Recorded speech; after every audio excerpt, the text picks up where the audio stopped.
ఓకేనండి.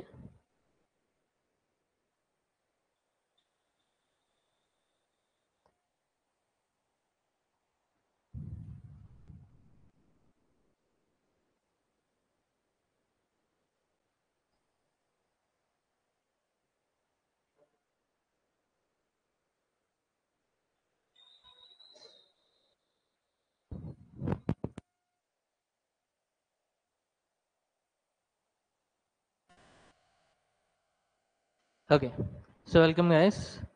So we are doing this part 5. Part 5 ఏంటండి?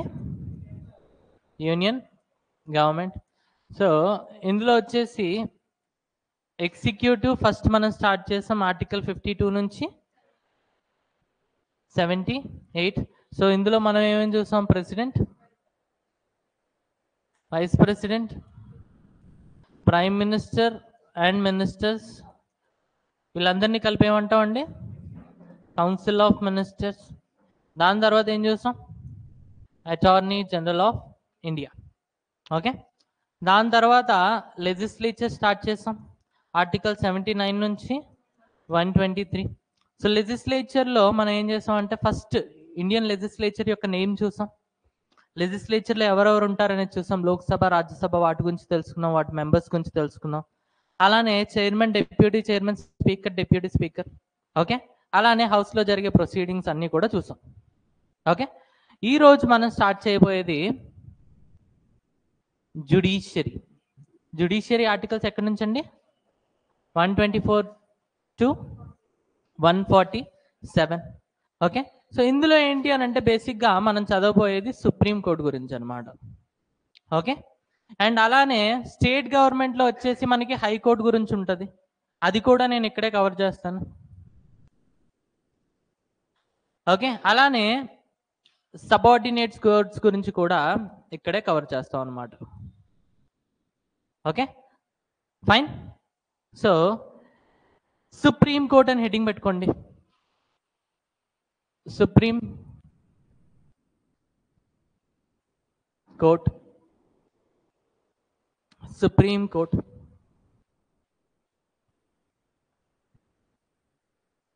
Okay, so first supreme court ఎప్పుడు establish అయింది అనేది క్వశ్చన్ అడుగుతూ ఉంటాడండి రెగ్యులర్గా.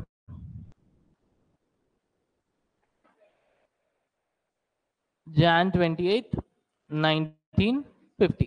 అంటే 2 రోజుల తర్వాత కాన్స్టిట్యూషన్ ఎప్పుడైతే ఇంప్లిమెంట్ అయిందో దానికి ఎగ్జాక్ట్గా 2 days తర్వాత ఫస్ట్ మనకి కాన్స్టిట్యూషన్ వచ్చింది. కాన్స్టిట్యూషన్ పరంగా ఆర్టికల్ 124 వచ్చింది.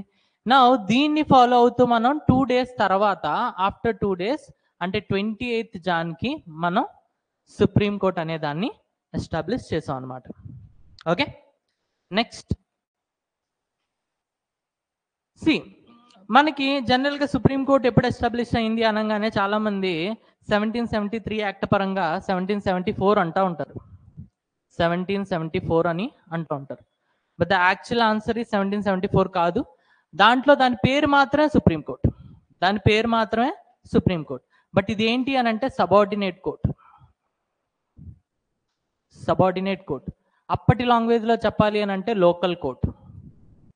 లోకల్ కోర్టు అంటే అప్పట్లో బెంగాల్ అనేది ఒక డిస్ట్రిక్ట్, ఆ బెంగాల్కి మాత్రమే పరిమితంగా ఒక కోర్టుని తీసుకొచ్చారు. ఆ కోర్టు పేరు ఏంటి అని అంటే సుప్రీంకోర్టు. దీని పేరు మాత్రమే సుప్రీంకోర్టు, ఇది సుప్రీంకోర్టు కాదు, దీని పేరు మాత్రమే సుప్రీంకోర్టు. ఎగ్జాంపుల్ ఇప్పుడు ఎవరో ఒక అతను ఉన్నాడు, తన పేరు రాజు. ఓకే, రాజు అని పెట్టినంత మాత్రం నాడు రాజు కాదుగా, ఎండ్ ఆఫ్ ద డే అతని పేరు మాత్రమే రాజు. సేమ్ ఇక్కడ కూడా సుప్రీంకోర్టు పేరు మాత్రమే supreme court, end of the day అది సుప్రీంకోర్టు కాదు. అయితే మెల్లిగా మనకి 1961లో హైకోర్టు స్టార్ట్ చేయడం, ఐ మీన్ ఎస్టాబ్లిష్ చేయడం స్టార్ట్ చేశారు. ఓకే, మెల్లిగా మనకి ఫ్రీడమ్ వచ్చేసేటప్పటికి 11 హైకోర్ట్స్ ఉన్నాయి. ఓకే, ఇప్పుడు ఏవైతే ఇప్పుడు లోకల్ కోర్ట్స్ చెప్పాను కదా, లోకల్ కోర్ట్స్లో జనాలు ఎప్పుడు ఫస్ట్ వెళ్ళేవాళ్ళు, వాళ్ళకి సివిల్ కేసు అయినా కూడా క్రిమినల్ కేసు అయినా కూడా ఫస్ట్ వాళ్ళు రీచ్ అయ్యేది లోకల్ కోర్ట్స్కి.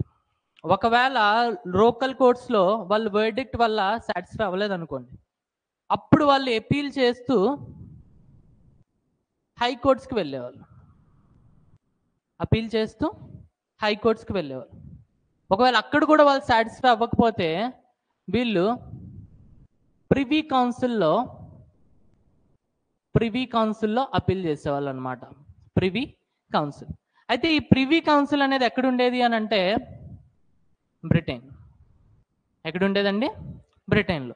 సో ఇది ఇండియాలో ఉన్నాయి, ఇది కూడా ఇండియాలోనే ఉంది. బట్ ఇక్కడ వరకు మీరు సాటిస్ఫై అవ్వలేదు అని అంటే you have to go to Britain, London. Privy council ఎక్కడ ఉందండి? London.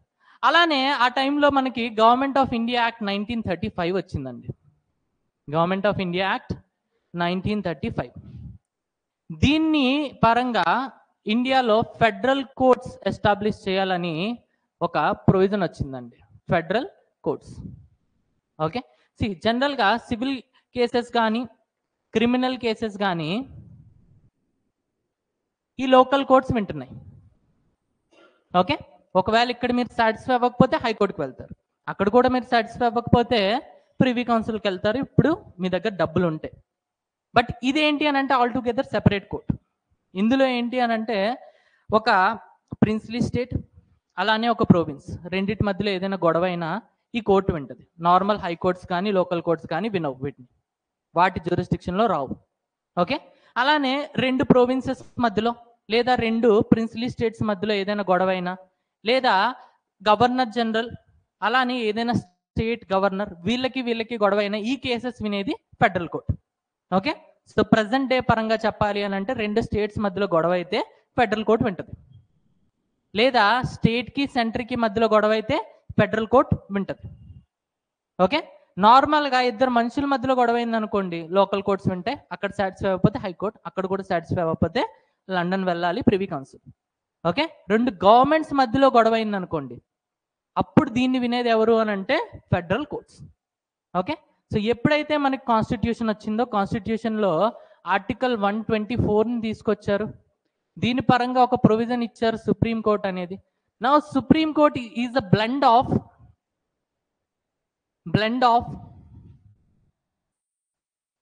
Privy council plus federal courts. అయితే మీకు జనరల్గా క్వశ్చన్ అడుగుతూ ఉంటాడండి, ఫెడరల్ కోర్ట్స్ అనేవి ఎప్పుడు ఎస్టాబ్లిష్ చేశారని. యాక్ట్ వచ్చింది 1935, అక్కడికి 2 years తర్వాత అంటే 1937లో మనకి ఫెడరల్ కోర్ట్స్ అనేవి ఎస్టాబ్లిష్ చేశారు. ఫెడరల్ కోర్ట్ ఒకటే ఉండేది, ఫెడరల్ కోర్ట్ అనేది ఎస్టాబ్లిష్ చేశారు. ఓకే. సో ఇప్పుడు మనకున్న supreme court is a blend of privy council plus federal courts. Okay. ఇలానే రాసుకోండి, privy council which is in Britain అని రాసుకోండి. ఇది గవర్నమెంట్ ఆఫ్ ఇండియా యాక్ట్ 1935 పరంగా ఫామ్ అయింది in 1937.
Done.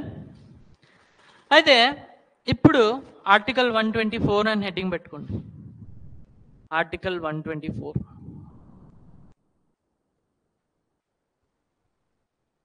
Supreme court. So ఎగ్జామ్లో సుప్రీం కోర్ట్ రిలేటెడ్ ఆర్టికల్ అని అడగంగానే మీరు ఆన్సర్ చేయాల్సింది ఆర్టికల్ 124. ఓకే. సో ఇందులో చాలా పాయింట్స్ ఇచ్చాడండి. ఫస్ట్ పాయింట్ ఏంటి అని అంటే same like article 52, they shall be a president of India. అలానే article 63 there shall be a vice president of India. అలానే article 124 there shall be a supreme court of India. There shall be a Supreme Court of India consisting of one Chief Justice of India plus 7 other judges. 7 other judges. Okay, so ఇప్పుడు కూడా మీరు మీ bare act open చేసి చూస్తే అందులో 1 chief justice of India plus 7 judges అనే ఉంటుంది. అంటే టోటల్గా 8. టోటల్గా 8. ఓకే, అండ్ ఇదే ఆర్టికల్లో ఏమని రాశారు అంటే parliament can increase the number of judges through an act. అంటే పార్లమెంట్ ఒక చట్టాన్ని తీసుకొని వచ్చి ఈ జడ్జెస్ ని మార్చచ్చు అనమాట. సో ఈ జడ్జెస్ కౌంట్ మార్చాలి అని అంటే కాన్స్టిట్యూషనల్ అమెండ్మెంట్ అవసరం లేదు. సో సింపుల్ గా మీకు స్టేట్మెంట్ అడుగుతాడు. So to increase the number of judges, okay, we need constitutional amendment అని అడుగుతాడు. అవసరం లేదండి, ఎటువంటి కాన్స్టిట్యూషనల్ అమెండ్మెంట్ అవసరం లేదు. సింపుల్ గా పార్లమెంట్ యాక్ట్ సరిపోతుంది. ఓకే, సింపుల్ గా పార్లమెంట్ ఒక చట్టాన్ని తీసుకొని వచ్చి నెంబర్ ఆఫ్ జడ్జెస్ ని ఇంక్రీజ్ చేయొచ్చు. అయితే పార్లమెంట్ తీసుకొచ్చిందండి. ఇప్పుడు మన దగ్గర ఒక chief justice of India plus 33 judges ఉన్నారు. అంటే total 34 judges. Total 34 judges.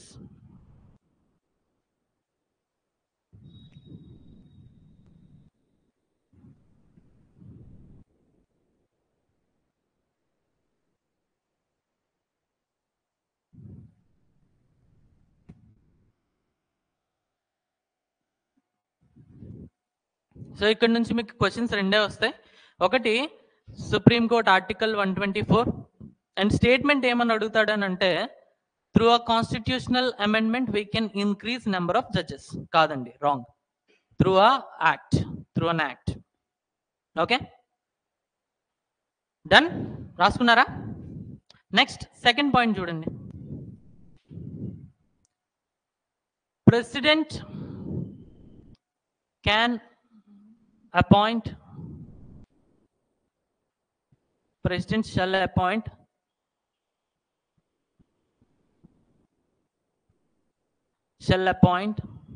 the judges of Supreme Court by consulting Chief Justice of India. Chief Justice of India. President shall appoint the judges of Supreme Court by consulting Chief Justice of India. Okay, so ఇలానే రాస్తుందండి కాన్స్టిట్యూషన్లో. అయితే ఇప్పుడు ఇక్కడ నుంచి questions ఎలా వస్తాయి అని అంటే who will appoint the judges of supreme court? President. Chief justice of India కాదు, ప్రెసిడెంట్. ఓకే, అయితే ఇక్కడ కన్సల్టింగ్ అనే వర్డ్ ఉంది కదా, సో దీన్ని మీద చాలా కేసెస్ వచ్చినాయండి. 3 కేసెస్ వచ్చినాయి. First judges case, second judges case, third judges case అంటాం. ఓకే, అయితే ఎందుకు వచ్చింది అని అంటే యాక్చువల్లీ ముందు అయితే సింపుల్గా గవర్నమెంట్ అంటే ప్రైమ్ మినిస్టర్ ప్లస్ మినిస్టర్స్ వీళ్ళు ప్రెసిడెంట్కి ఎయిడ్ అండ్ అడ్వైజ్ ఇచ్చేవాళ్ళు. Through the aid and advise of president, I mean like prime minister and council of ministers, president ఏం చేసేవాడంటే ఒకసారి చీఫ్ జస్టిస్ ఆఫ్ ఇండియాని కన్సల్ట్ చేసి ఇతన్ని అపాయింట్ చేసేసేవాడు జడ్జ్ కింద. అయితే ఇప్పుడు మెయిన్ క్వశ్చన్ ఏంటి అని అంటే ఈ కన్సల్టింగ్ అనే వర్డ్ అర్థం ఏంటి? మనకి 42nd అమెండ్మెంట్ ద్వారా ఏం చేశారంటే ఆర్టికల్ 74ని అమెండ్ చేశారు. ముందు ఆర్టికల్ 53 ఉండేది, all the executive powers of union shall be vested in the hands of president. అలానే ఆర్టికల్ 74 ఉంది, they shall be council of ministers headed by prime minister to aid and advise president. Okay, ఎప్పుడైతే ఈ amendment తీసుకొచ్చారో దాని తర్వాత the advice is binding on president అని రాశారు. The advice is binding on president. Okay, అంతవరకు ఏమనుకునేవాడంటే ప్రెసిడెంట్ అనేవాడు అడ్వైస్ తీసుకుంటాడు, బై అడ్వైస్ అనేది వినడం వినకపోవడం ప్రెసిడెంట్ యొక్క డిస్క్రిషన్ అనుకునేవాళ్ళు.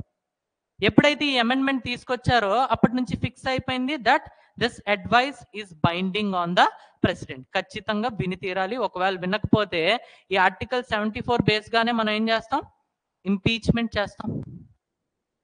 Yes, okay, violation of constitution means violation of article 74.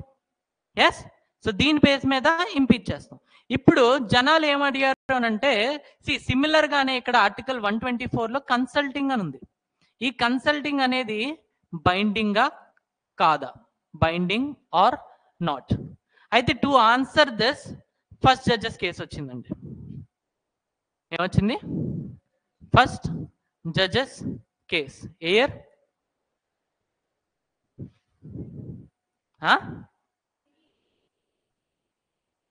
1982. 1982 first judges case. Okay, ఈ కేసులో ఒకటే క్వశ్చన్ అండి, ఈ కన్సల్టింగ్ అనే word binding or not? Consulting అనే వర్డ్ బైండింగా కాదా? అయితే సుప్రీంకోర్టు ఏం ఆన్సర్ చేసింది అని అంటే, consultation means consult only, which means not binding on president. Okay, so first judges case ఎప్పుడు వచ్చిందండి? 1982. ఓకే, ఇందులో కన్సల్టింగ్ అనే వర్డ్ మీద సుప్రీంకోర్టు ఏం చేసిందంటే ఇటరేషన్ స్టార్ట్ చేసింది. దాని పరంగా ఏం చెప్పింది అని అంటే, కన్సల్టేషన్ అంటే consultation, which means it is not binding on the president మీద బైండింగ్ కాదు అని చెప్పింది. సో ఇప్పటికీ జడ్జెస్ని అపాయింట్ చేయాలని అంటే ప్రెసిడెంట్ ఎయిడ్ అండ్ అడ్వైజ్ ఇస్తారు. ఎవరు? Council of ministers. అయితే ప్రెసిడెంట్ ఒకసారి సరదాగా కన్సల్ట్ చేస్తాడు, ఎవరికి? సిజేఐకి. ఒకవేళ సిజేఐ డెసిజన్ ఏదైనా కూడా ప్రెసిడెంట్ చేయాలనుకున్నది చేస్తాడు. Okay, so this is the status. రాసుకోండి ఫస్ట్ జడ్జెస్ కేసు, ఇలానే రాసుకోండి. కన్సల్టేషన్ బైండింగ్ ఆర్ నాట్, బైండింగా కాదా అనేది సుప్రీంకోర్టు ఏం చేసిందంటే ఇటరేట్ చేసింది.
ఓకే, అయితే దీని తర్వాత మనకి ఫేమస్ కేశవానంద భారతి కేసు వచ్చిందండి. కేశవానంద భారతి కేసు ఏ ఇయర్? డేట్ ఎప్పుడు? April 24th, 1973. అయితే ఈ కేసులో ఏంటి అని అంటే మనకి బేసిక్ స్ట్రక్చర్ డాక్ట్రిన్ అనే ప్రిన్సిపల్ వచ్చిందండి. బేసిక్ స్ట్రక్చర్ డాక్ట్రిన్ అంటే పార్లమెంట్ కావాలి అని అనుకుంటే కాన్స్టిట్యూషన్లో ఏ భాగాన్నైనా కూడా అమెండ్ చేయొచ్చు.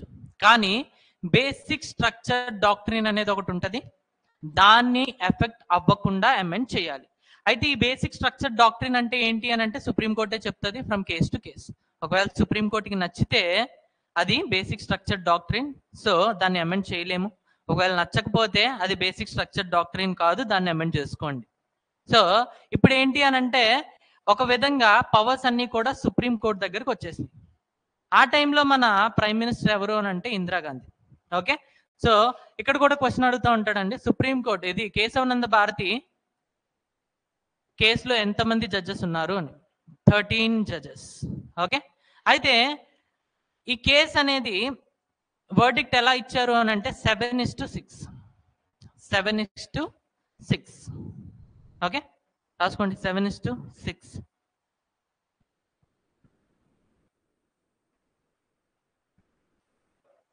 Basic structure doctrine. Okay,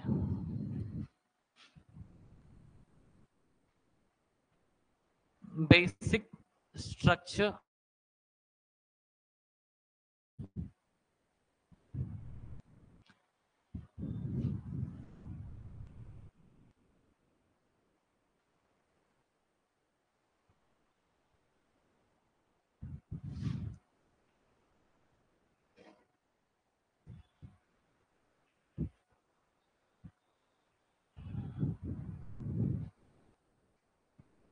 సెలత్, Hegde, Grover. Okay, ఇటువైపు ఏఎన్ రే. రాసుకోండి ఏంటో చెప్తాను.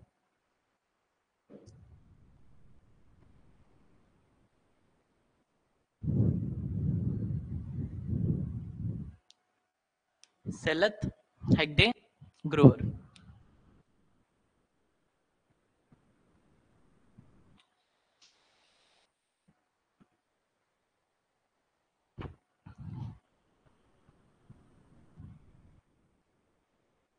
ఓకే, అయితే ఈ డెసిజన్ అనేది గవర్నమెంట్కి అగేన్స్ట్ గా వచ్చింది. ఆ టైంలో ప్రైమ్ మినిస్టర్ ఎవరు? ఇందిరాగాంధీ. విచ్ మీన్స్ ఇందిరాగాంధీకి అగేన్స్ట్ గా వచ్చింది. ఓకే, అయితే ఈ 7 మెంబర్స్ ఇందిరాగాంధీకి అగేన్స్ట్ గా జడ్జ్మెంట్ ఇచ్చారు.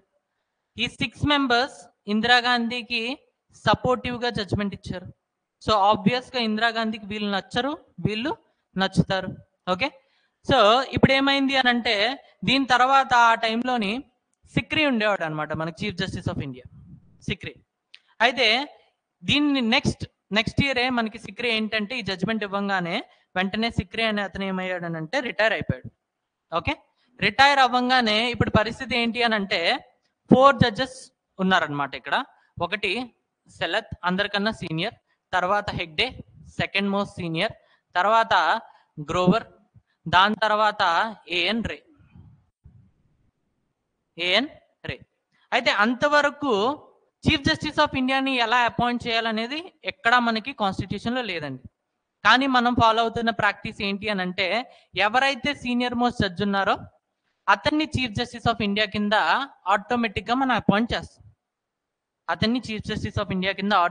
మనం అపాయింట్ చేస్తాం. అయితే ఇందిరాగాంధీ ఏం చేసిందంటే ఇందిరాగాంధీ వీళ్ళు ముగ్గురు తనకి అగేన్స్ట్ గా ఇచ్చారు జడ్జ్మెంట్. సో ఈ 3 నేములను కూడా ఇందిరాగాంధీ రిజెక్ట్ చేసేసిందండి. రిజెక్ట్ చేసి ఏఎన్ రేని చీఫ్ జస్టిస్ ఆఫ్ ఇండియాగా చేసింది. Which means A N Ray superseded 3 senior most judges. A N Ray ఏం చేశాడు? 3 సీనియర్ మోస్ట్ జడ్జిల్ని దాటుకుంటూ చీఫ్ జస్టిస్ ఆఫ్ ఇండియా అయిపోయాడు. ఓకే, అయితే అప్పుడు జనాలకి వచ్చిన క్వశ్చన్ ఏంటి అని అంటే చీఫ్ జస్టిస్ ఆఫ్ ఇండియాని ఎలా అపాయింట్ చేయాలి అనేది కాన్స్టిట్యూషన్లో లేదు. ఓకే, ఇంతవరకు మనం ఒక ప్రాక్టీస్ ఫాలో అవుతూ వచ్చాం. ఇప్పుడు జనాల క్వశ్చన్ ఏంటి అని అంటే అసలు ఆ చీఫ్ జస్టిస్ ఆఫ్ ఇండియాని ఎలా అపాయింట్ చేస్తారు అని. ఇంతవరకు ఒకటే క్వశ్చన్, కన్సల్టేషన్ అనేది బైండింగా కాదా? దానికి సుప్రీంకోర్టు చేసిన ఆన్సర్ ఏంటి అని అంటే బైండింగ్ కాదు. ఎప్పుడు చెప్పింది? 82లో. ఓకే, ఇప్పుడు 82 తర్వాత జనాలకి వచ్చిన ఇంకొక క్వశ్చన్ ఏంటి అని అంటే ఈ సీనియర్ మోస్ట్ జడ్జిని మనం చీఫ్ జస్టిస్ ఆఫ్ ఇండియా కింద చేసేవాళ్ళం. ఓకే, అయితే వీళ్ళు నచ్చినట్టు వాళ్ళు చీఫ్ జస్టిస్ ఆఫ్ ఇండియాని అపాయింట్ చేస్తున్నారు. సో ఇప్పుడు చీఫ్ జస్టిస్ ఆఫ్ ఇండియాని అపాయింట్ చేసే ప్రాసెస్ ఏంటి? ఇది జనాలకు వచ్చిన సెకండ్ క్వశ్చన్. ఓకే, అయితే ఈ క్వశ్చన్ ఇలా ఉండగానే ఏమైందంటే, రాసుకున్నారా? రాసుకున్నారు? ఇది రాసుకున్నారు, అలానే రాసుకోండి, అర్థమవుతుంది కదా తర్వాత ఎప్పుడైనా చూస్తే.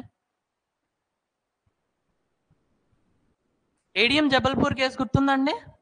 ఏ ఇయర్? 1976. గ్రూప్స్ వాళ్ళు ఖచ్చితంగా గుర్తుపెట్టుకోవాల్సిన క్వశ్చన్. ఎందుకు అనంటే డార్కెస్ట్ డే ఆఫ్ జుడిషియరీ అని క్వశ్చన్ అడుగుతాడు. ఏ కేసు అని? ATM Jabalpur case. ఎప్పుడండి? 1976. Darkest day of judiciary, darkest day. హిందీలో అయితే కాలదిన్ అంటారు, తెలుగులో అయితే ఏమంటారు? నల్లదినమా? చీకటి రోజు, చీకటి అధ్యాయం.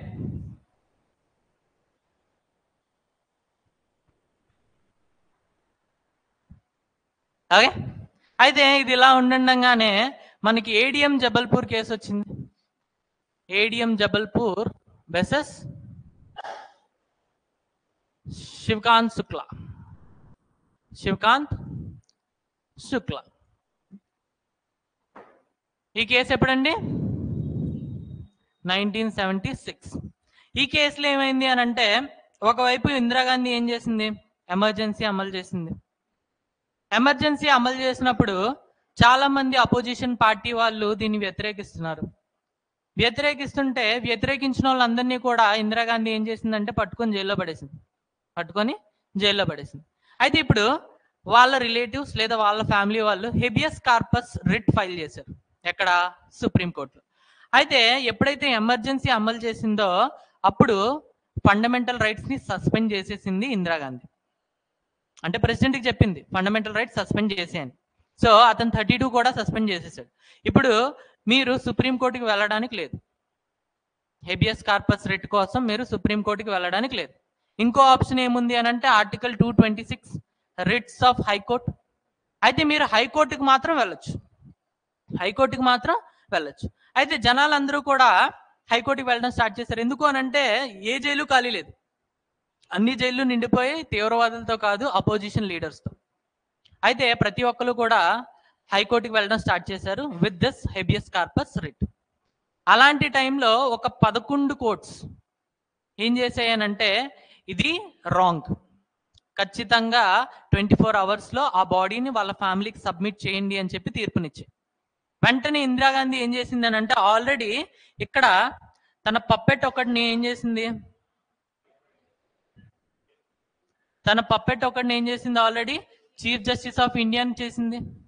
సో ఆల్రెడీ మన పప్పెట్టే సింహాసనం మీద కూర్చున్నాడు కాబట్టి ఇతన్ని యూజ్ చేసుకుంటే జడ్జ్మెంట్ రివర్స్ అవుతుంది కదా అని చెప్పి ఈ ఏడిఎం జబల్పూర్ కేసులో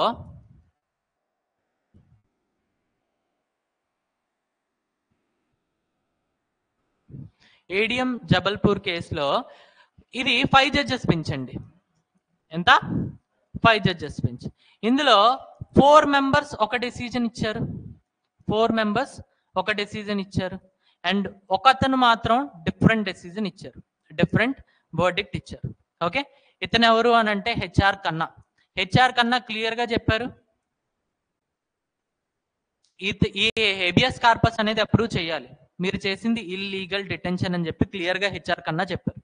ఓకే, కానీ ఇటువైపు ఉన్న వాళ్ళు ఎవరు అని అంటే A N Ray, Bhagwati, M U Beg and C Y Chandrachud.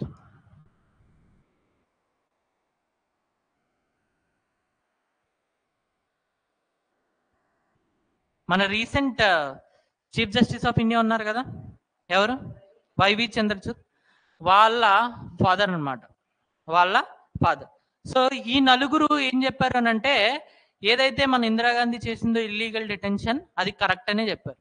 So వాళ్ళని డిటెన్షన్ చేసి ఉంచాలని చెప్పారు.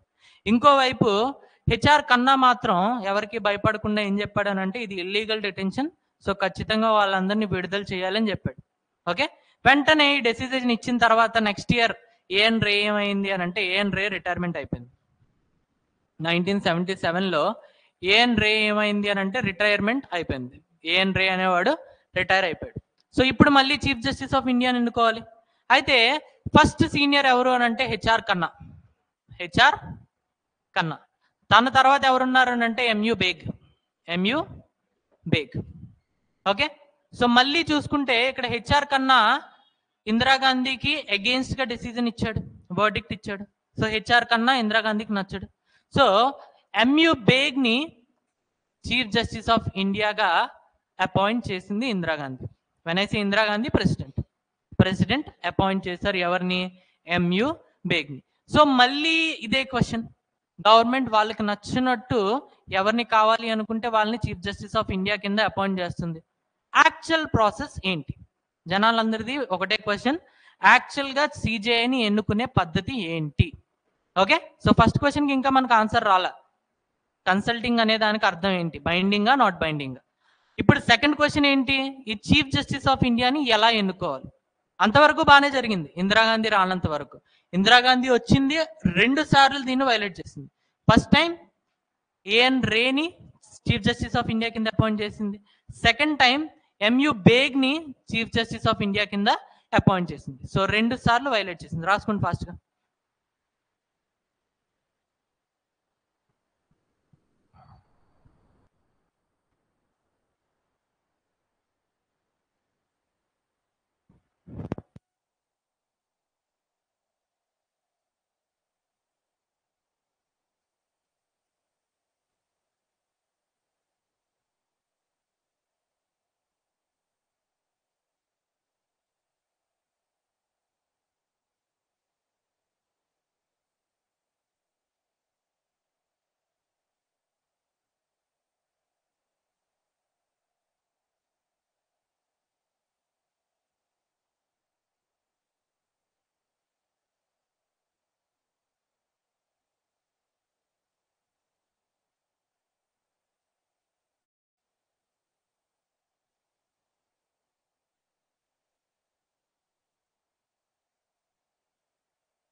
Darkest right.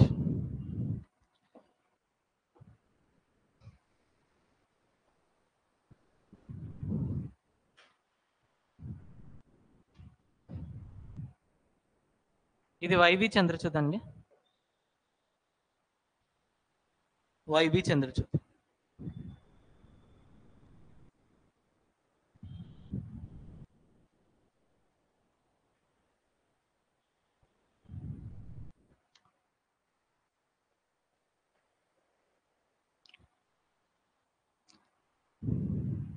ఓకే, రాసుకున్నారా?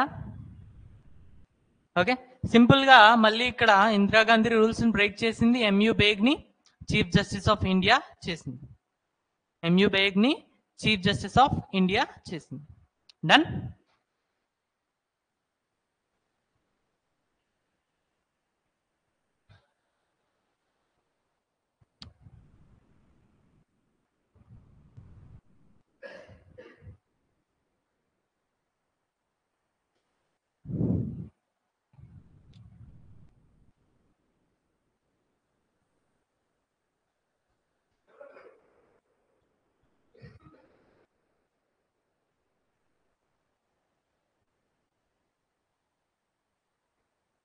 అయిందా? ఓకే, అయితే నెక్స్ట్ వీటిని ఆన్సర్ చేస్తూ మనకి సెకండ్ జడ్జెస్ కేసు వచ్చిందండి. ఏ ఇయర్? 1993 సెకండ్ జడ్జెస్ కేసు వచ్చింది. సో ఫస్ట్ క్వశ్చన్ ఏంటండి, కన్సల్టేషన్ బైండింగా కాదా? కన్సల్టేషన్ అనేది binding or not? First question. Okay, దీనికి సుప్రీంకోర్టు ఆన్సర్ చేస్తూ ఏం చెప్పింది అని అంటే, కన్సల్టేషన్ అనేది బైండింగ్, కన్సల్టేషన్ ఈజ్ బైండింగ్. అయితే ఈ కన్సల్టేషన్ చేసేది chief justice of India plus 2 other senior judges of supreme court. Okay, వీళ్ళు ముగ్గురు కలిపి కన్సల్టేషన్ చేస్తారు. ఓకే, ఈ కన్సల్టేషన్ ఖచ్చితంగా ఫాలో అవ్వాల్సిందే ప్రెసిడెంట్. ఓకే, సో సుప్రీంకోర్టు ఏం చెప్పింది, consultation binding on president, president మీద ఖచ్చితంగా ఇది బైండింగ్, అంటే ఫాలో అయ్యి తీరాలి, అతన్నే అపాయింట్ చేయాలి. కానీ ఈసారి కన్సల్టేషన్ ఇచ్చేది chief justice of India plus 2 other senior judges of supreme court.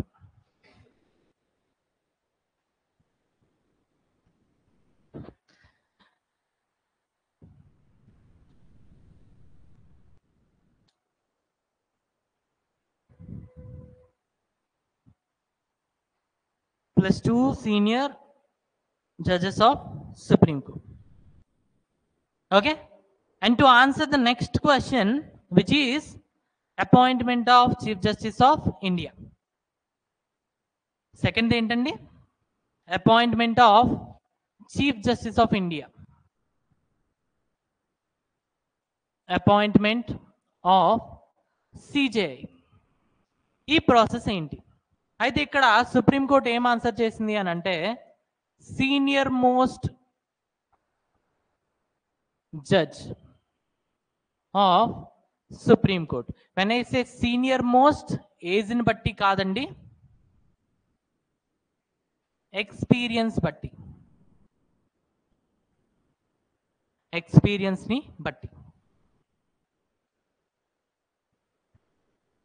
So senior most judge ఏజ్ని బట్టి కాదు, ఎక్స్పీరియన్స్ని బట్టి. ఓకే, సో రెండు క్వశ్చన్స్, ఒకటి కన్సల్టేషన్ బైండింగా కాదా? ఎస్ ఇట్ ఈస్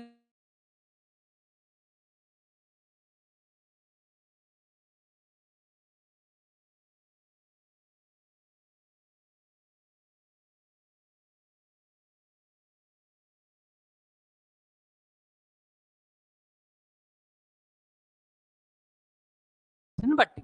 ఓకే, అది ఇప్పుడు ప్రాసెస్ ఏంటో చూడండి ఒకసారి. ఇప్పుడు ప్రాసెస్ ఏంటి అని అంటే, ఇలా ఒక లిస్ట్ ఉంటుందండి, ఇలా ఒక లిస్ట్ ఉంటుంది. ఈ లిస్ట్లో first chief justice of India name రాస్తారు, సెకండ్ ఎవరైతే ఎక్స్పీరియన్స్డ్ వాళ్ళ పేరు, okay, third experienced, fourth experienced, అలా మనకి ఏంటి అని అంటే 33 వరకు నేమ్స్ ఉంటాయండి, 33 వరకు నేమ్స్ ఉంటాయి. ఓకే, ఇప్పుడు ఎగ్జాంపుల్ మనకి ఇప్పుడు chief justice of India expire అయిపోయినా లేదా రిటైర్ అయిపోయినా చీఫ్ జస్టిస్ ఆఫ్ ఇండియా బయటికి వెళ్ళిపోతాడు. ఎస్, అప్పుడు ఇతని పేరు తీసేసి డైరెక్ట్గా ఈసారి ఇంకెవరిని కన్సల్ట్ చేయని అవసరం లేదు, ఈ లిస్ట్లో ఉన్న సెకండ్ పేరు ఏదైతే ఉందో దాన్ని చీఫ్ జస్టిస్ ఆఫ్ ఇండియా కింద అనౌన్స్ చేస్తాం. ఓకే, అండ్ కింద నుంచి మనం ఇంకో అపాయింట్మెంట్ చేస్తాం. సింపుల్. ఇప్పుడు మనకి 34 మెంబర్స్ లిస్ట్ ఉంటుంది, 34 మెంబర్స్ లిస్ట్ ఉంటుంది, starting with chief justice of India. Okay, ఎప్పుడైతే ఈ chief justice of India retire అయిపోతాడో, ఓకే, సెకండ్ వాడిని చీఫ్ జస్టిస్ ఆఫ్ ఇండియా చేసేస్తాం, అండ్ కింద నుంచి మనం ఇంకొక అతన్ని అపాయింట్ చేస్తాం యాజ్ అ జడ్జ్. ఓకే, ఒకవేళ ఇతను కూడా అయిపోయాడు అనుకోండి, ఇతన్ని చీఫ్ జస్టిస్ ఆఫ్ ఇండియా చేస్తాం, కింద నుంచి ఇంకో అపాయింట్మెంట్ చేస్తాం. ఒకవేళ ఇతను కూడా రిటైర్ అయిపోతే ఫోర్త్ వాడిని చీఫ్ జస్టిస్ ఆఫ్ ఇండియా చేస్తాం, అండ్ ఇంకొకరిని కింద నుంచి అపాయింట్ చేస్తాం. ఇతను కూడా రిటైర్ అయిపోతే ఫిఫ్త్ వాడిని చీఫ్ జస్టిస్ ఆఫ్ ఇండియా చేస్తాం, అండ్ కింద నుంచి ఇంకో అపాయింట్మెంట్ చేస్తాం. సో ఎప్పటికీ ఈ లిస్ట్లో 34 మెంబర్సే ఉంటారు. ఒకరు బయటికి వెళ్తూ ఉంటారు, ఒకరు మళ్ళీ లోపలికి వస్తూ ఉంటారు, ఒకరు బయటికి వెళ్తూ ఉంటారు, ఒకరు లోపలికి వస్తూ ఉంటారు. సో ఇదే ప్రాసెస్. అండర్స్టాండ్? ఎస్, ఇప్పుడు రాసుకోండి, ఇది రాసుకున్నా. ఏజ్ కాదు, ఎక్స్పీరియన్స్. అలా ఉండదు, ఇప్పటివరకు సిచ్యువేషన్ రాలా. సో ఒకవేళ అలాంటి సిచ్యువేషన్ ఏదైనా వస్తే మళ్ళీ దానికి ఆన్సర్ సుప్రీంకోర్టే చెప్పాలి. ఓకే, సో మోస్ట్లీ అది ఇంపాసిబుల్ అలా ఉండడం.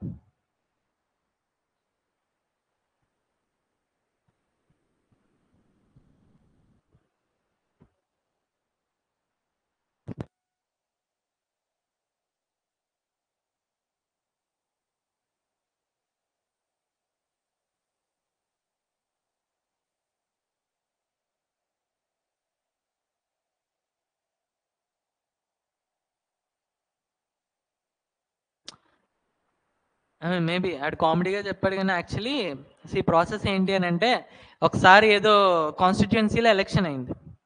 ఎలక్షన్ అయ్యేటప్పుడు ఆల్మోస్ట్ ఇద్దరు క్యాండిడేట్స్కి సేమ్ ఓట్స్ వచ్చినాయి, ఇద్దరు టాప్లో ఉన్నారు. లెట్స్ సే ఒకరికి 110 ఓట్స్, ఇంకొకరికి కూడా 110 ఓట్స్ వచ్చినాయి, మిగిలిన వాళ్ళందరికీ కూడా 80, 70 అలా వచ్చినాయి. ఓకే, సో ఇప్పుడు టాప్ ప్లేస్లో ఇద్దరు ఉన్నారు. ఈ ఇద్దరులో ఎవరో ఒకరు విన్నర్ కింద డిక్లేర్ చేయాలి. డిక్లేర్ చేయాలన్నప్పుడు గవర్నమెంట్ ఫాలో అయిన ప్రాసెస్ ఏంటి అని అంటే టాస్. సో రేపు ఎప్పుడైనా ఇద్దరు ఒకే సీనియర్ మోస్ట్ పర్సన్స్ ఉన్నారనుకోండి, అలాంటప్పుడు డిసైడ్ చేయడానికి చిట్స్ అయినా తీయచ్చు, టాస్ అయినా వేయచ్చు. ఓకే, సో మనకి మేబీ వినడానికి కామెడీగా ఉంటుంది కానీ ఆ టైంలో లక్ ఫేవర్స్ అంటాం కదా, ఇలాంటి టైంలో లక్ కావాలి.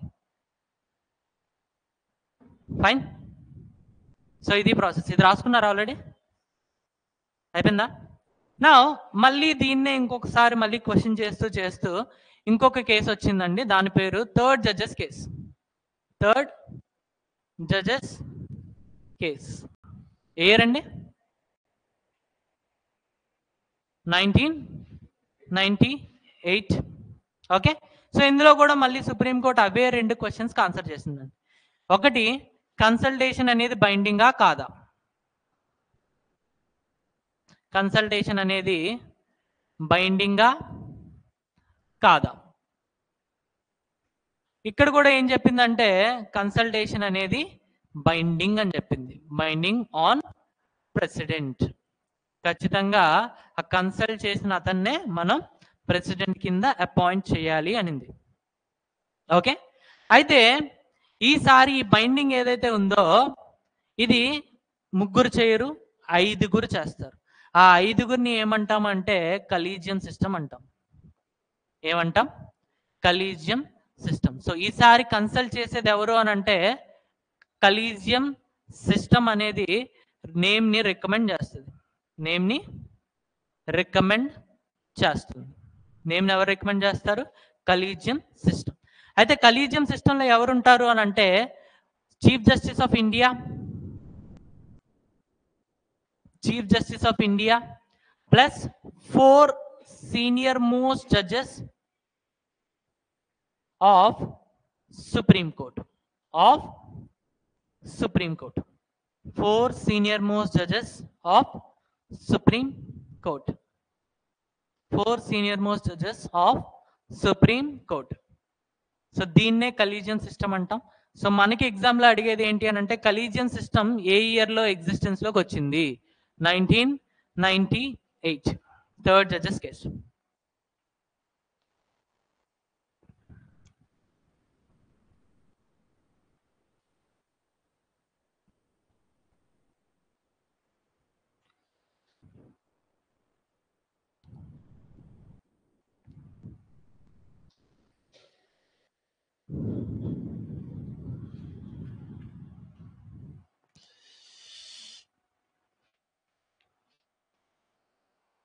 Done? Yes? Okay. To answer the next question, which is CJI appointment. ఇక్కడ కూడా సుప్రీంకోర్టు ఏం చెప్పింది అని అంటే senior most judge, senior most judge will be appointed as Chief Justice of India. Senior most judge will be appointed as Chief Justice of India. Senior most judge will be appointed as Chief Justice of India. Okay, quick revision. మనం supreme court చదువుతున్నాం, which is established on 28th Jan 1950. So it's a blend of Privy Council and federal courts. Federal courts ఎప్పుడు establish చేశారు? 1937 on government of India act 1935, based on government of India act 1935. అయితే దాని తర్వాత article 124 చూస్తాం. There shall be a supreme court of India, 1 judge plus 7 other judges. అయితే parliament అనేది simple గా ఒక యాక్ట్ తీసుకొని వచ్చి ఎప్పుడైనా ఈ జడ్జెస్ యొక్క కౌంట్ ని పెంచొచ్చు. ఓకే, దీనికి ఎటువంటి కాన్స్టిట్యూషనల్ అమెండ్మెంట్ అవసరం లేదు. Second point, president shall appoint, will appoint, president shall appoint the judges of supreme court by consulting chief justice of India. అయితే ఈ కన్సల్టింగ్ అనే వర్డ్ మీద మనం ఏం చేసామంటే కోర్టులో చాలా కేసెస్ చూసాం. అందులో ఫస్ట్ వచ్చేసి 1982 first judges case. Okay, so first judges case, ఇందులో కన్సల్టేషన్ అంటే కన్సల్టేషన్ అనే చెప్పింది, which is not binding on the president to follow. Second judges కేసులో ఏం చెప్పింది అని అంటే, సెకండ్ జడ్జెస్ కేసులో కన్సల్టేషన్ అంటే which is binding on the president అన్నది. కాకపోతే ఇక్కడ రికమెండ్ చేసేది only chief justice of India కాదు, చీఫ్ జస్టిస్ ఆఫ్ ఇండియాతో పాటుగా 2 అదర్ జడ్జెస్, విచ్ మీన్స్ ముగ్గురు కలిపి కన్సల్టేషన్ చేస్తారు. అండ్ థర్డ్ జడ్జెస్ కేస్ 1998లో కలీజియం సిస్టమ్ తీసుకొచ్చారు. కలీజియం సిస్టమ్ అనేది మనకి ఏం చేస్తుంది అని అంటే రికమెండ్ చేస్తుంది. ఆ recommendation is binding on president. అలానే చీఫ్ జస్టిస్ ఆఫ్ ఇండియా అనేవాడు సీనియర్ మోస్ట్ పర్సన్ ని మాత్రమే అపాయింట్ చేస్తామని చెప్పింది. ఓకే, ఇక్కడ ఇంకొక పాయింట్ రాసుకోండి. ఇక్కడ కలీజియన్ సిస్టమ్ రికమెండ్ చేసేటప్పుడు మినిమం 4 మెంబర్స్ సపోర్ట్ చేయాలి. మినిమం 4 మెంబర్స్ అంటే ఇప్పుడు మొత్తం 5 ఉన్నారు కదా, 5లో 3 సపోర్ట్ చేసి 2 అగేన్స్ట్ గా ఉన్నారనుకోండి, అప్పుడు ప్రెసిడెంట్ ఫాలో అవ్వడు. ప్రెసిడెంట్ ఫాలో అవ్వాలి అని అంటే మినిమం 5లో 4 ఓకే చెప్పాలి. Okay, so minimum 4 members must be in support with the consultation. Minimum 4 members must be in support with the consultation. 5లో 4 ఖచ్చితంగా దానికి సపోర్టివ్ గా ఉండాలి. ఓకే, సో ఇది అపాయింట్మెంట్ ఆఫ్ జడ్జెస్. అపాయింట్మెంట్ అనేది ఇప్పుడు మనం ఒకసారి కన్క్లూజన్ చూస్తే అపాయింట్మెంట్ అనేది ఎవరు చేస్తారండి? Appointment by president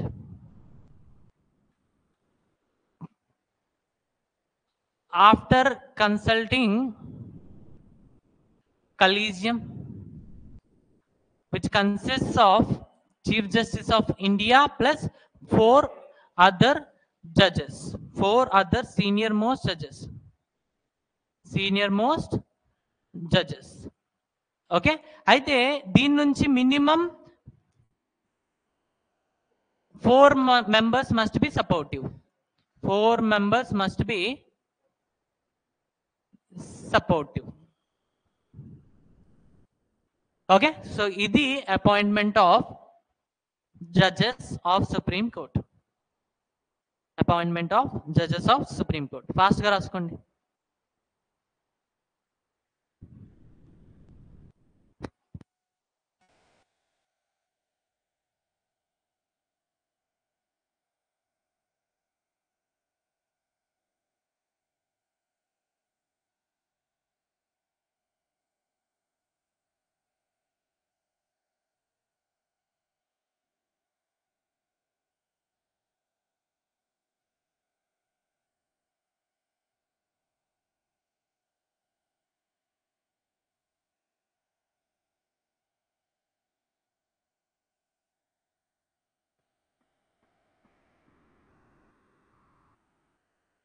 Done?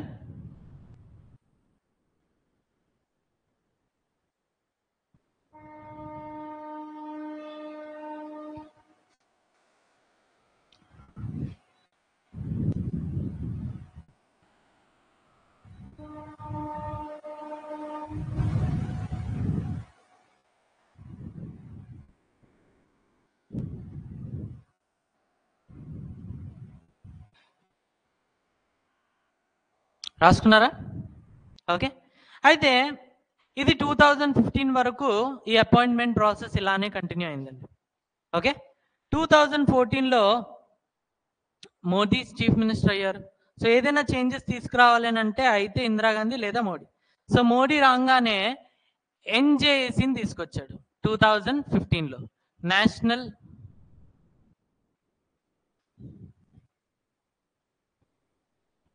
Judicial appointment committee. National judicial appointment committee ఎప్పుడు తీసుకొచ్చారండి? 2015. అంటే ఇంతవరకు మనం చూసిన ప్రాసెస్ని బట్టి కలీజియం రికమెండ్ చేస్తుంది ప్రెసిడెంట్కి. ఆ ప్రెసిడెంట్ రికమెండేషన్స్ బేస్ మీద, అదే కలీజియం రికమెండేషన్స్ బేస్ మీద ప్రెసిడెంట్ అపాయింట్ చేస్తాడు. ఓకే, అయితే మోదీ ఒక చేంజ్ తీసుకొచ్చాడండి. ఈసారి 6 మెంబర్స్ రికమెండ్ చేస్తారు. ఎంతమంది? 6 మెంబర్స్ రికమెండ్ చేస్తారు. ఎవరికి? ప్రెసిడెంట్కి. ఒక నేమ్ని రికమెండ్ చేస్తారు. ఎవరికి? ప్రెసిడెంట్కి. ఓకే, అయితే 6 మెంబర్స్ ఎవరో చూడండి. ఒకటి chief justice of India. Okay, 2 senior most judges of supreme court. 2 senior most judges of supreme court. Third one వచ్చేసి గవర్నమెంట్ తరపున లా మినిస్టర్, అంటే క్యాబినెట్ మినిస్టర్ అండి, మినిస్ట్రీ ఆఫ్ స్టేట్స్ కాదు, లా మినిస్టర్, క్యాబినెట్ లెవెల్లో minister. Okay, ఎంతమంది అయ్యారు? 4. ఈ 4 ex officio అండి. ఎక్స్ అఫీషియో అంటే ఏం చెప్పాను నేను? వీళ్ళు ఆల్రెడీ వేరే పోస్ట్లో ఉన్నారు కాబట్టి ఇక్కడ ఉన్నారు. ఓకే, ఇతను చీఫ్ జస్టిస్ ఆఫ్ ఇండియా కాబట్టి ఇక్కడ ఉన్నాడు. ఓకే, వీళ్ళు కూడా సుప్రీంకోర్టు జడ్జెస్ కాబట్టి ఈ పొజిషన్కి అపాయింట్ అయ్యారు. అలానే ఇతను లా మినిస్టర్ కాబట్టి ఈ పొజిషన్కి అపాయింట్ అయ్యారు. ఓకే, దాంతోపాటు 2 అదర్ మెంబర్స్. 2 other members. మొత్తం ఎంతమంది అయ్యారు? 6. ఓకే, అయితే ఈ 2 అదర్ మెంబర్స్ అనేవాళ్ళు ఎవరు అని అంటే వీళ్ళు డిస్టింగ్విష్ జ్యూరిస్ట్లు అండి. డిస్టింగ్విష్ జ్యూరిస్ట్ అంటే వీళ్ళు మేబీ లాయర్ అయి ఉండకపోవచ్చు, అడ్వకేట్ అయి ఉండకపోవచ్చు, జడ్జ్ అయి ఉండకపోవచ్చు, కానీ వీళ్ళు ఏంటి అని అంటే లాలో దిట్టలన్నమాట. లాలో ప్రతి ఆర్టికల్ని, ప్రతి సెక్షన్ తెలిసిన వాళ్ళు. అలాంటి వాళ్ళు వీరిద్దరు. అయితే ఇందులో ఒకరు, వీళ్ళది టర్మ్ ఎంత ఉంటుంది అంటే 3 years అండి. ఎంత? 3 years. ఓకే, ఇందులో ఒకరు 1 must be ఫ్రమ్, ఇద్దరు ఉన్నారు కదా, ఇద్దరిలో 1 must be from SC or ST or OBC or minority or women category. Women category. అయితే ఈ ఇద్దరిని ఎవరు అపాయింట్ చేస్తారు అని అంటే మళ్ళీ ఇక్కడ అపాయింట్ చేయడానికి ఒక 3 members కమిటీ ఉందండి. 3 members కమిటీ.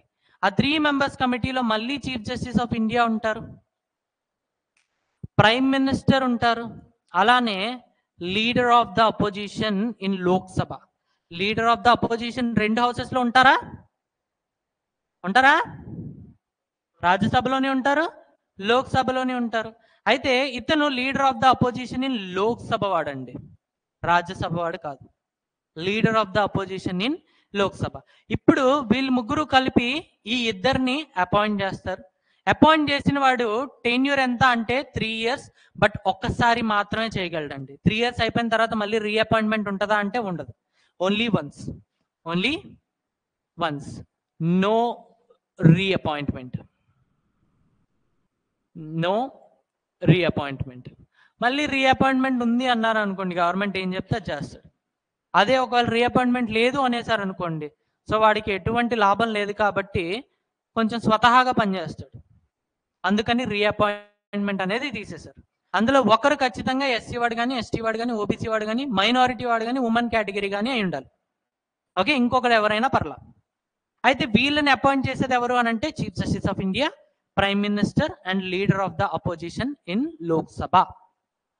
ఓకే, అయితే ఇది 2015లోనే ఇంప్లిమెంట్ అయిపోయింది. Implemented in 2015. రాసుకున్నారా లేదా? ముందుది రాయలేదా? రాసుకోండి.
అయిందా? నెక్స్ట్ ఇది రాసుకోండి.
Okay, done.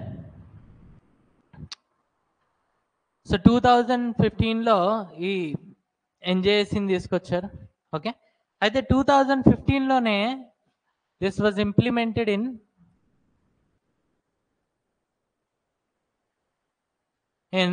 2015 itself. ఓకే, వెంటనే ఇమీడియట్లీ సుప్రీంకోర్టు ఏం చేసింది అని అంటే declared NJAC as null and void. Null and void. వెంటనే సుప్రీంకోర్టు ఏం చేసింది అని అంటే 2015లోనే దీన్ని నల్ అండ్ వాయిడ్ కింద డిక్లేర్ చేసింది. ఓకే, ఎందుకు అని అంటే జుడిషియరీ అపాయింట్మెంట్స్లో జుడిషియరీ మాత్రమే ఉండాలి. మీ ఎగ్జిక్యూటివ్ అపాయింట్మెంట్స్లో మేము ఎప్పుడూ తలదూర్చలేదు. సో మీరు కూడా మా దాంట్లో తలదూర్చొద్దని చెప్పి దీన్ని అన్కాన్స్టిట్యూషనల్ అని డిక్లేర్ చేసి నల్ అండ్ వాయిడ్ డిక్లేర్ చేసింది. సో ఇప్పుడు మళ్ళీ అపాయింట్మెంట్స్ ఎలా అంటే collegium system, 5 members, they will recommend president and president will follow the aid and advise of that collegium. Okay, so 2015లోనే దీన్ని నల్ అండ్ వాయిడ్ కింద డిక్లేర్ చేసింది. ఓకే, అయితే ఫంక్షన్స్ రాసుకోండి. కలీజియం యొక్క ఫంక్షన్స్, సారీ ఎన్జేఏసి యొక్క ఫంక్షన్స్ రాసుకోండి.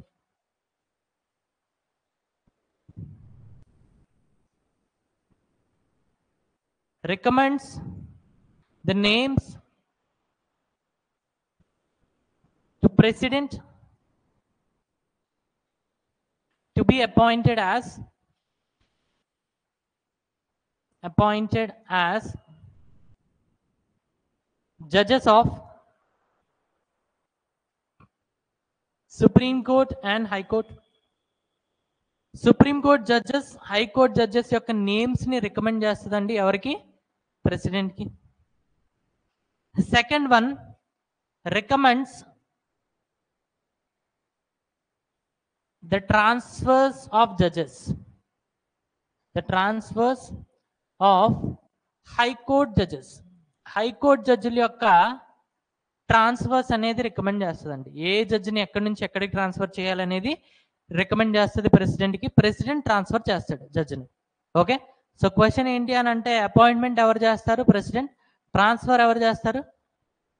President. Okay, so consultation అది డిఫరెంట్ ఉంటుందండి, నేను మళ్ళీ చెప్తాను. ఓకే, ఎన్జేఏసి ఆ పర్పస్తో క్రియేట్ అయింది. ఇప్పుడు ఎన్జేఏసి లేదు కాబట్టి ఇప్పుడు కన్సల్టేషన్ అనేది వేరే ఉంటుంది. Okay,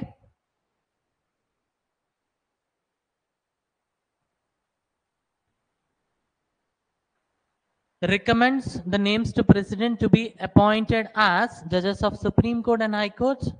Recommends the transfers of High Court judges. Done. So ఇప్పుడు ఎన్జేఎస్సీ లేదు. సో ఇప్పుడు అపాయింట్మెంట్స్ ఎలా జరుగుతున్నాయి? Collegium system. It will recommend to president and president will appoint. Okay, simple.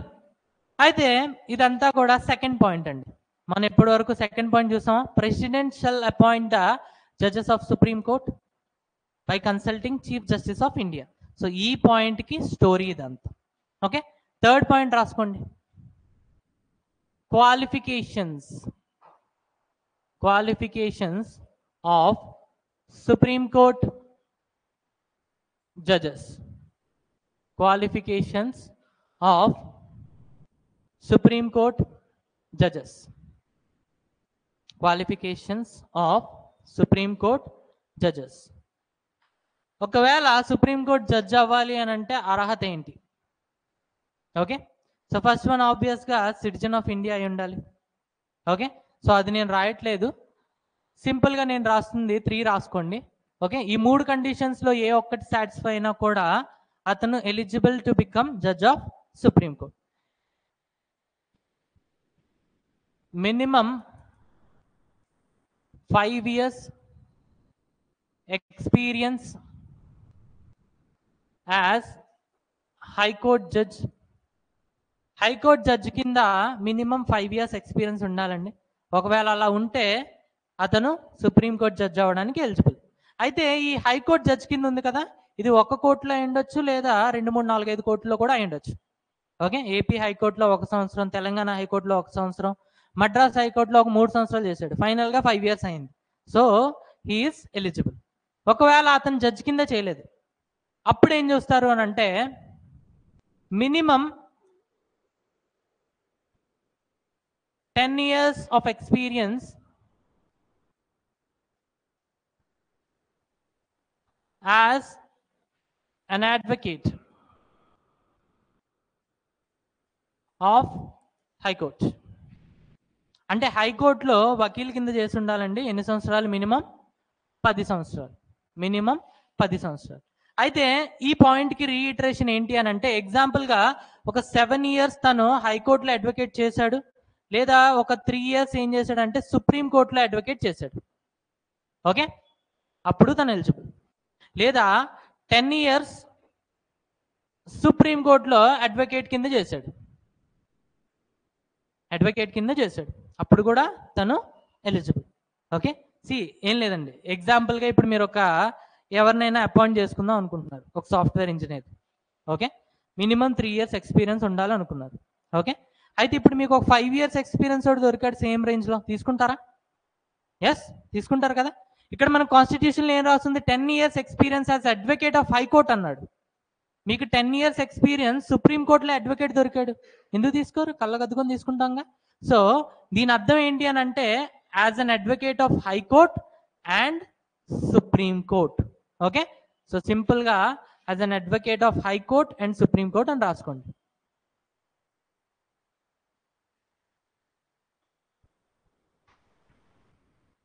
Okay,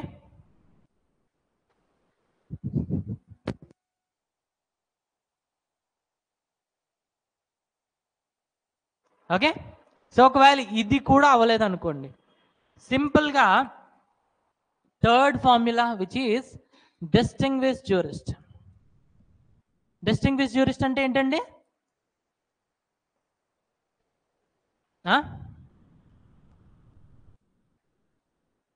లాలో అతను ఒక దిట్ట అయి ఉండాలి. Distinguished jurist in the eyes of president, in the eyes of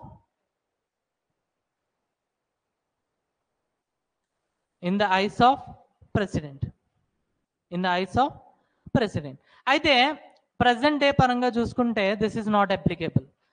ఇది అప్లికేబుల్ అవ్వదండి, ఇది అప్లికేబుల్ అవ్వదు. 1992కి ముందు చూసుకుంటే మనం ఈ జడ్జెస్ యొక్క అపాయింట్మెంట్ ఎవరు చేసేవాళ్ళు?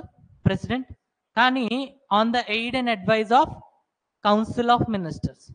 సో అప్పుడు వాళ్ళకి నచ్చిన వాళ్ళని డైరెక్ట్గా ఈ ఫార్ములాని యూజ్ చేసుకొని వాళ్ళు సుప్రీం కోర్టులోకి పంపించేవాళ్ళండి. కానీ ఎప్పుడైతే 1992లో ఈ 1 judge plus 2 senior most judges formula వచ్చిందో అప్పటి నుంచి సుప్రీం కోర్టు వాళ్ళు రికమెండ్ చేస్తున్నారు. సుప్రీం కోర్టు వాళ్ళు రికమెండ్ చేసేటప్పుడు in the eyes of president అనేది అప్లికేబుల్ అవ్వదు. సో కాన్స్టిట్యూషన్ పరంగా చూసుకుంటే ఇది ఉంది పేరుకి. ఓకే, సో మన బాడీలో కొన్ని వెస్టిజియల్ గ్లాండ్స్ ఉంటాయి కదా, పేరుకే ఉంటాయి, వాటి పని ఏమీ ఉండదు. అలానే కాన్స్టిట్యూషన్లో ఇప్పటికీ ప్రొవిజన్ ఉంది, బట్ దేనికి పనికిరాదు. ఎందుకు అనంటే ఇక్కడ అపాయింట్మెంట్ చేస్తుంది ఎవరు అనంటే కలీజియం సిస్టమ్. అర్థమైందా? ఒకవేళ president or else prime minister plus ministers చేస్తున్నారు అనుకోండి, అప్పుడు దీని యొక్క రిలవెన్స్ ఉన్నట్టు. కానీ ఇప్పుడు చూసుకుంటే దీని రిలవెన్స్ అనేది లేదు.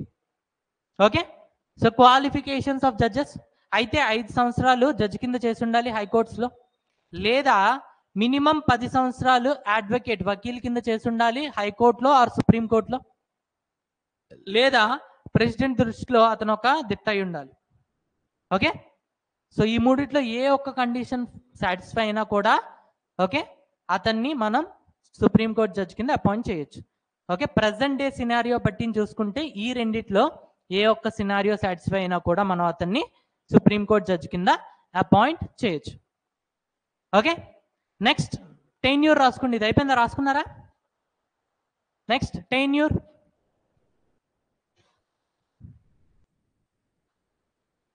టెన్యూర్ ఓకే, సో టెన్యూర్ అనేది కాన్స్టిట్యూషన్లో అసలు ఇవ్వలేదండి. టెన్యూర్ అనేది కాన్స్టిట్యూషన్లో అసలు ఇవ్వలేదు. కాన్స్టిట్యూషన్లో ఏం చెప్పారు అని అంటే tenure will be decided by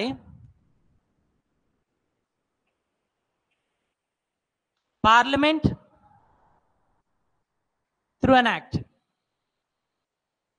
through an act అయితే పార్లమెంట్ యాక్ట్ తీసుకొచ్చింది. ఆ యాక్ట్ని బట్టి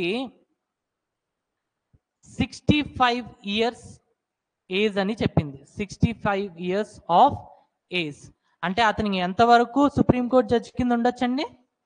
అతనికి 65 years వచ్చినంత వరకు. ఏ రోజైతే 65 years వస్తుందో అదే రోజు తను రిటైర్మెంట్ అనేది అయిపోతాడు. ఓకే, సో ఇది మరీ టెక్నికల్ అయిపోతుంది, మీరు గుర్తుపెట్టుకోకపోయినా పర్వాలేదు. ఓకే, బట్ గ్రూప్ 1 లెవెల్లో ఇలాంటివి కూడా మెన్షన్ చేస్తే ఎక్కువ మార్క్స్ వస్తాయి. Okay, so this is not mention in the constitution. Okay, will be decided by parliament through an act. అయితే పార్లమెంట్ యాక్ట్ తీసుకొని వచ్చి 65 years ఆఫ్ ఏజ్ అని డిసైడ్ చేసింది. Okay, next done. రాసుకున్నారా? Last provision removal. Last provision ఏంటండి? Removal. Supreme court judge యొక్క removal అన్నమాట. Okay, so నేను రిమూవల్ చెప్పేటప్పుడు మీకు 2 చెప్పాను. ఒకటి గ్రౌండ్స్ తెలియాలి, సెకండ్ వన్ ప్రాసెస్ తెలియాలి. ఓకే, ప్రెసిడెంట్ది మనం చూసుకుంటే గ్రౌండ్స్ ఏంటంటే వయలేషన్ ఆఫ్ కాన్స్టిట్యూషన్. ప్రాసెస్ అనేది నేను మీకు చెప్పాను. ఫస్ట్ హౌస్ అనేది ఎంక్వైరీ చేస్తుంది, ఛార్జెస్ పెడుతుంది. సెకండ్ హౌస్ అనేది ఎంక్వైరీ చేస్తుంది. Okay, 2/3 majority of total house దీంతో పాస్ అయితే ప్రెసిడెంట్ని తీసేస్తాం. దీన్ని ఇంపీచ్మెంట్ ప్రాసెస్ అంటాం. సెకండ్ వైస్ ప్రెసిడెంట్ చూసేటప్పుడు గ్రౌండ్స్ ఏం చెప్పాను? Not mention in the constitution. Process ఏం చెప్పాను? రాజ్యసభలో ఎఫెక్టివ్ మెజారిటీ, లోక్సభలో సింపుల్ మెజారిటీ. ఎఫెక్టివ్ మెజారిటీ అంటే the majority of then members, the effective of majority of then members. Okay, next speaker చూసాం. Speaker దానికి కూడా ఎటువంటి రీజన్స్ ఏం మెన్షన్ చేయలేదు, డైరెక్ట్గా తీసేయచ్చు. గ్రౌండ్స్ ఏం మెన్షన్ చేయలేదు. తీసేయాలని అంటే లోక్సభలో ఎఫెక్టివ్ మెజారిటీతో పాస్ అయితే చాలు, రాజ్యసభకు సంబంధం లేదు. అలానే డిప్యూటీ చైర్మన్ ప్రాసెస్ చూసాం. దీన్ని కూడా ఏంటి అని అంటే లోక్సభకి ఎటువంటి సంబంధం లేదు, రాజ్యసభలో ఎఫెక్టివ్ మెజారిటీతో పాస్ అయితే సరిపోతుంది. ఓకే, ఇప్పుడు సుప్రీంకోర్టు జడ్జిని రిమూవ్ చేయాలి అని అంటే గ్రౌండ్స్. ఒకటి ఇన్ఎఫిషియన్సీ. 65 years ఆఫ్ ఏజ్ మధ్యలో ఏదైనా అవ్వచ్చు, పిచ్చి రావచ్చు, కళ్ళు కనిపించకపోవచ్చు, ఇంకోటి ఏదైనా జబ్బు రావచ్చు. ఆ టైంలో పని చేయలేడు కదా, బలవంతంగా నువ్వు చేసి తీరాల్సిందంటే అలా కుదరదు. సో ఎప్పుడైతే ఇన్ఎఫిషియన్సీ ఉంటుందో అలాంటి టైంలో మనం అతన్ని తీసేయచ్చు. Second one, proven misbehaviour. So ఈ రెండు గుర్తుపెట్టుకోండి. మనం ఎవరిని తీయాలన్నా కూడా ఇక్కడ నుంచి ఈ రెండే మనం ఫాలో అవుతాం గ్రౌండ్స్. ఓకే, ఒకటి ఇన్ఎఫిషియన్సీ, అంటే అతను ఫంక్షన్స్ని డెలివర్ చేయలేని పొజిషన్లో ఉన్నాడు, పరిస్థితిలో ఉన్నాడు. సెకండ్ వన్, ప్రూవెన్ మిస్బిహేవియర్, తను ఏదైనా తప్పు చేశాడు, అది ప్రూవ్ అయింది అప్పుడు. ఓకే, సో ఈ రెండు జరిగితే అప్పుడు అతన్ని తీసేయచ్చు.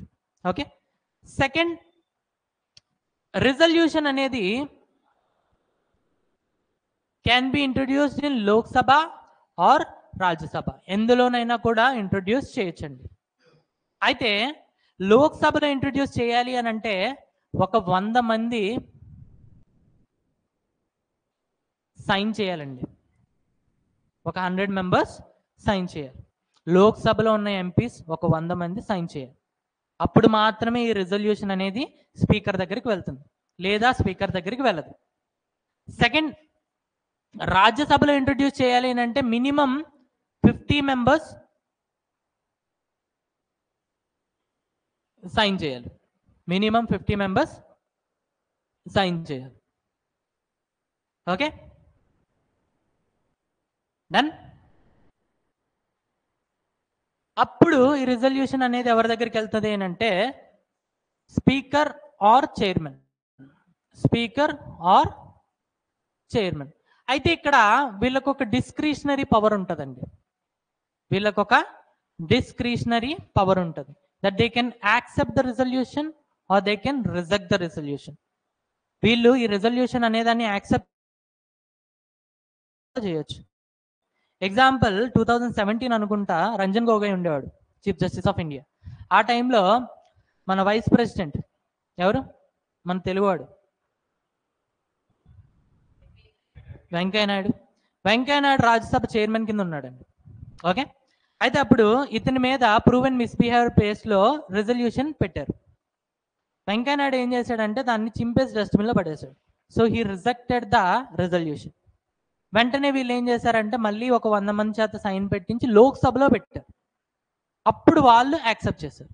సో ఇక్కడ స్పీకర్ ఆర్ చైర్మన్కి డిస్క్రిషనరీ పవర్ ఉంటుంది, డిస్క్రిషనరీ పవర్ ఉంటుంది, that they can accept or reject. Okay, that they can accept or reject. ఒకవేళ రిజెక్ట్ చేసేసారు అనుకోండి, అక్కడితో రిజల్యూషన్ అనేది ఎండ్ అయిపోతుంది. సో ఇంకా డిస్కషన్ అనేది ఉండదు. ఒకవేళ యాక్సెప్ట్ చేస్తే, ఇఫ్ యాక్సెప్టెడ్, ఒకవేళ యాక్సెప్ట్ చేస్తే ఓకే, ఇప్పుడు ఇతను ఏం చేయాలి అని అంటే ఎంక్వైరీ చేయాలండి. ఏం చేయాలి? ఎంక్వైరీ చేయాలి. ఆ ఎంక్వైరీ చేయడానికి ఒక ఎంక్వైరీ కమిటీని ఫామ్ చేయాలి, ఎంక్వైరీ కమిటీని ఫామ్ చేయాలి. ఓకే, అయితే ఈ ఎంక్వైరీ కమిటీలో 3 ఉంటారండి. ఎంతమంది? 3. ఒకటి chief justice of India. First వినండి, రాసుకోవచ్చు, వినండి. Chief justice of India. ఒకవేళ చీఫ్ జస్టిస్ ఆఫ్ ఇండియా మీదే కేసు అనుకోండి, ఎగ్జాంపుల్ రంజన్ గొగోయ్. ఓకే, అలాంటప్పుడు నెక్స్ట్ సీనియర్ మోస్ట్ జడ్జి ఎవరైతే ఉంటారో అతను ఉంటారండి. Okay, chief justice of India or senior most judge of supreme court, senior most judge of supreme court. Okay, next మనకి చాలా హైకోర్ట్స్ ఉన్నాయి కదా. ఓకే, 25 హైకోర్ట్స్ ఉంటాయండి, నేను నెక్స్ట్ క్లాస్లో చెప్తాను. సో 25 హైకోర్ట్స్లో ఏదో ఒక హైకోర్ట్ నుంచి ఒక chief justice. So chief justice of high court. Okay, అలానే డిస్టింగ్విష్ జ్యూరిస్ట్, డిస్టింగ్విష్ జ్యూరిస్ట్ అనే పదం మనకి ఇప్పటికీ 3 సార్లు వచ్చింది.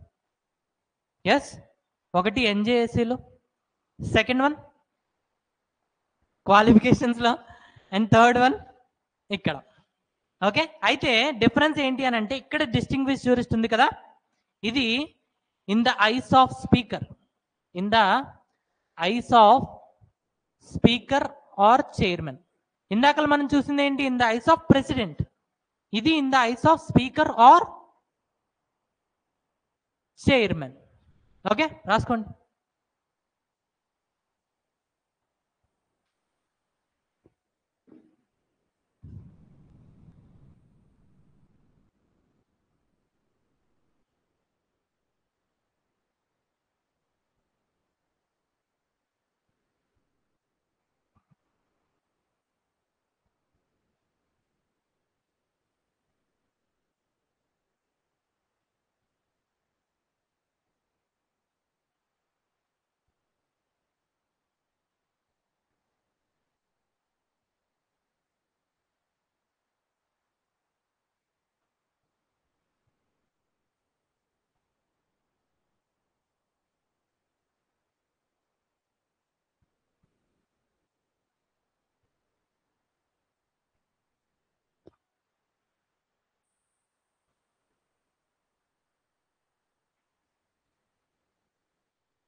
ఎంక్వైరీ కమిటీలో చీఫ్ జస్టిస్ ఆఫ్ ఇండియా ఉంటారు.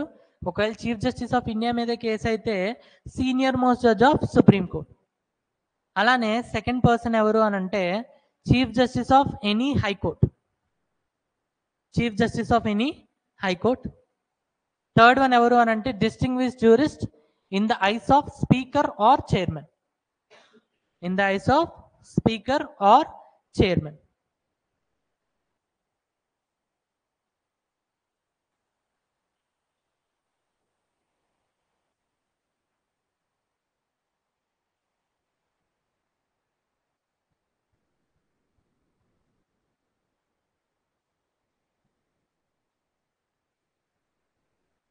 రాసుకున్నారా? ఎస్. సో ఇక్కడ స్పీకర్ ఆర్ చైర్మన్ ఏం చేస్తారండి? ఎంక్వైరీ చేస్తారు. ఎంక్వైరీ చేయడానికి ఒక ఎంక్వైరీ కమిటీని ఫామ్ చేస్తారు. ఒకవేళ ఈ ఎంక్వైరీ కమిటీలో ఒకవేళ ప్రూవ్ అయింది అనుకోండి మిస్బిహేవియర్ ఆర్ ఎల్స్ తను ఇన్ఎఫిషియంట్ అని ప్రూవ్ అయింది అనుకోండి, అప్పుడు the actual procedure starts. If proves then the actual procedure starts. Actual procedure starts. Okay, actual procedure ఏమి ఉండదండి. బిల్ హౌస్ 1 లోకి వెళ్తుంది. హౌస్ 1 ఏం చేయాలి అంటే స్పెషల్ మెజారిటీతో పాస్ చేయాలి. స్పెషల్ మెజారిటీ అంటే absolute majority plus 2/3 of present and voting. గుర్తుందా? Absolute majority plus 2/3 of present and voting. ఒకవేళ అలా జరిగితే హౌస్ 2కి వెళ్తుందండి. హౌస్ 2లో కూడా స్పెషల్ మెజారిటీతో బిల్ పాస్ అవ్వాలి, రిజల్యూషన్ పాస్ అవ్వాలి. అప్పుడు ప్రెసిడెంట్ దగ్గరికి వెళ్తుంది. ప్రెసిడెంట్ దగ్గరికి వెళ్తుంది. President through a presidential order, through a presidential order he will remove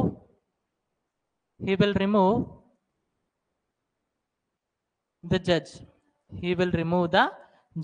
ఒక ప్రెసిడెన్షియల్ ఆర్డర్ పాస్ చేసి జడ్జ్ ని రిమూవ్ చేస్తారండి. ఒక ప్రెసిడెన్షియల్ ఆర్డర్ పాస్ చేసి జడ్జ్ ని రిమూవ్ చేస్తారు.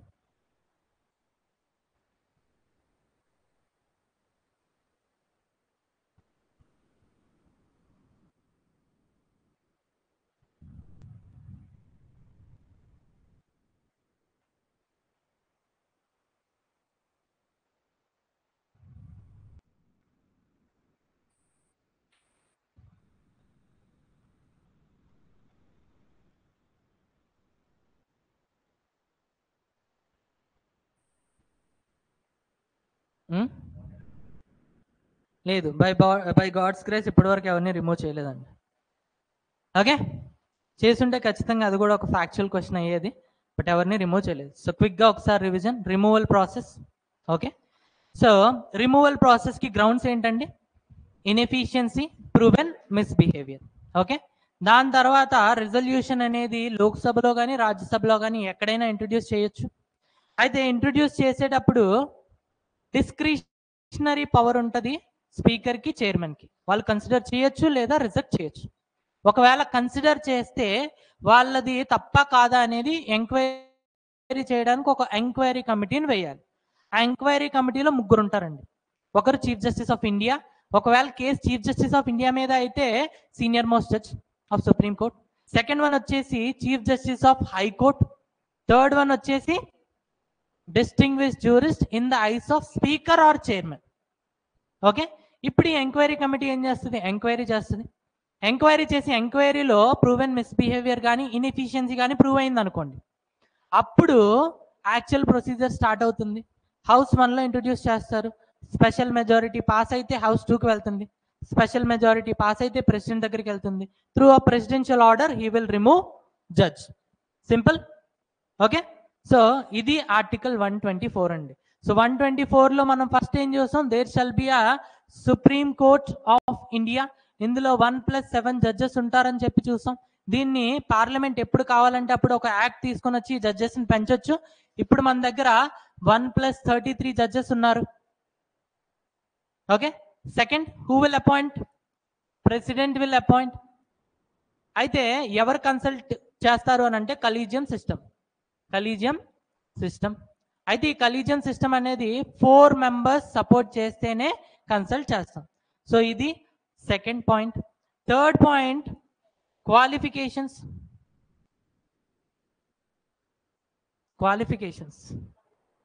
Okay, so 5 years as judge, 5 సంవత్సరాలు జడ్జి కింద చేసి ఉండాలి, లేదా 10 years అడ్వకేట్ కింద చేసి ఉండాలి, లేదా ప్రెసిడెంట్ ఐస్లో eminent jurist or distinguished jurist అయి ఉండాలి. ఓకే, నెక్స్ట్ మనం చూసింది టర్మ్ ఎప్పటి వరకు చేస్తాడండి? 65 years. అండ్ ఫిఫ్త్ వన్ మనం చూసింది removal. Okay, so this is it all for today. I'll meet you guys tomorrow. ఏది రేపు చూద్దాం. ఓకే, నెక్స్ట్ క్లాస్లో చూద్దాం. చలో దెన్ బాయ్ ఫర్ టుడే.